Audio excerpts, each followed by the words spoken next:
গ্রাম বাংলার ঐতিহ্যবাহী হাডুডু খেলার চমৎকার আয়োজন। বাংলার গ্রামীণ ঐতিহ্যের প্রাণবন্ত প্রতীক হাডুডু খেলা আজও মানুষের মাঝে সমানভাবে জনপ্রিয়। সেই ঐতিহ্যকে ধরে রাখতে জামালপুর সদর উপজেলার লক্ষ্মীরচর ইউনিয়নের চরপাড়া গ্রামে অনুষ্ঠিত হল এক মনোমুগ্ধকর হাডুডু খেলার আসর। বিকেলের পড়ন্ত সূর্যের সোনালি আলোয় গ্রামের খোলা মাঠে শুরু হয় খেলার প্রতিযোগিতা। দুইটি শক্তিশালী দল মাঠে নেমে আসে প্রাণপণ লড়াইয়ে। খেলোয়াড়দের কৌশলী দৌড়, শ্বাসরুদ্ধকর আক্রমণ আর দম বন্ধ করা প্রতিরোধে দর্শকেরা মুহূর্তেই মুগ্ধ হয়ে পড়েন। খেলার মাঠে কানায় কানায় পূর্ণ হয়ে ওঠে গ্রামবাসী। তাদের উল্লাস, করতালি আর স্লোগানে উৎসব মুখর হয়ে ওঠে পুরো পরিবেশ। খেলাটিকে ঘিরে গ্রামের সৃষ্টি হয় এক মিলন মেলা।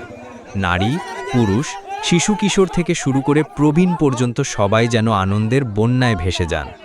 উপস্থিত স্থানীয় গণ্যমান্য ব্যক্তিবর্গ জানান, আধুনিক বিনোদনের ভিড়ে গ্রামীণ খেলার ঐতিহ্য হারিয়ে যাচ্ছে। তবে এ ধরনের আয়োজন নতুন প্রজন্মকে শেকড়ের সঙ্গে পরিচয় করিয়ে দেবে এবং সুস্থ সংস্কৃতি চর্চায় গুরুত্বপূর্ণ ভূমিকা রাখবে। খেলা শেষে বিজয়ী দল করতালিতে